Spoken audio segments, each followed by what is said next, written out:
up, fight fans? This is Kurt DeVille with Counterpunch Boxing News, and I have some new news concerning Lamont Roach. Lamont Roach finally reacts to Commission's ruling on Gervonta Tank Davis taking a knee.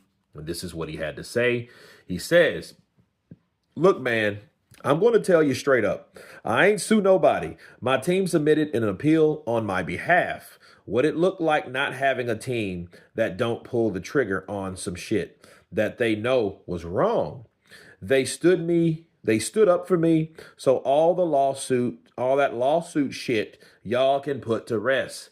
I'm not surprised about the decision by the New York State Athletic Commission. A little disappointed, yeah, especially when they acknowledged the fact that Steve made the wrong calls in the 9th round, but I wasn't banking on the overturn. Everyone knows I won the fight, and I'm satisfied with that. Part 2 on the way."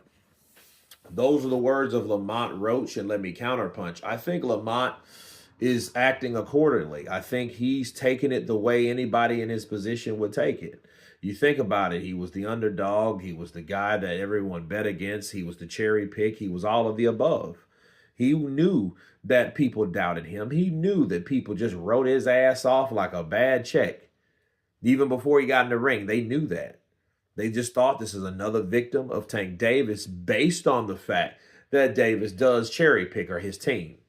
They cherry pick, and they're always smaller. If you notice, all of those fighters are smaller that they bring up, and they kind of drag them to a weight class that they're not necessarily familiar in. And then therefore, advantage Tank by default, right? So, you know, it is what it is. But, I mean, Lamont Roach, I think he's looking forward to the rematch. And I look at Lamont Roach and his mindset. He has the same mindset as Dimitri Bivol, because, you know, Bivol lost the decision first to Artur Beterbiev, and a lot of people thought he was robbed or what have you, but he was just like, look, I need to focus. I know I made some mistakes. I need to do better. And guess what he did? He focused on the next fight instead of harping on the first fight and got the second fight in the bag.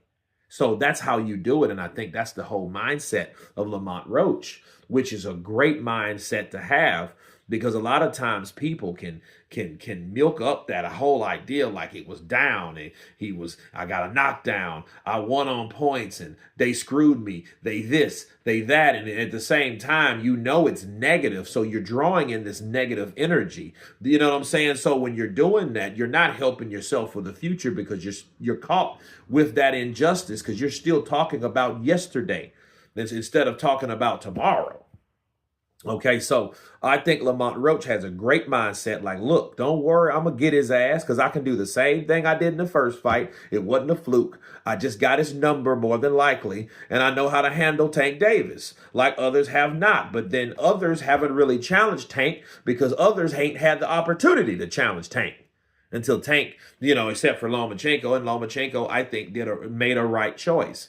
I'm not fighting you at 36 because I know I'm not at my best, and I know you are. So other than that, you haven't really seen Tank fight guys that are good, except for Ryan Garcia. You know, Pedraza, that was a good fight. Frank Martin, that was a decent fight. But overall, though, you know, they are carefully carrying Tank. And I think they ran up on a cherry pick that went wrong, but it may go wronger in the next fight. But Lamont Roach is ready for whatever comes. You guys tell me what you think about his comments and his response. Of course, please subscribe. And you guys been Counterpunch. Peace.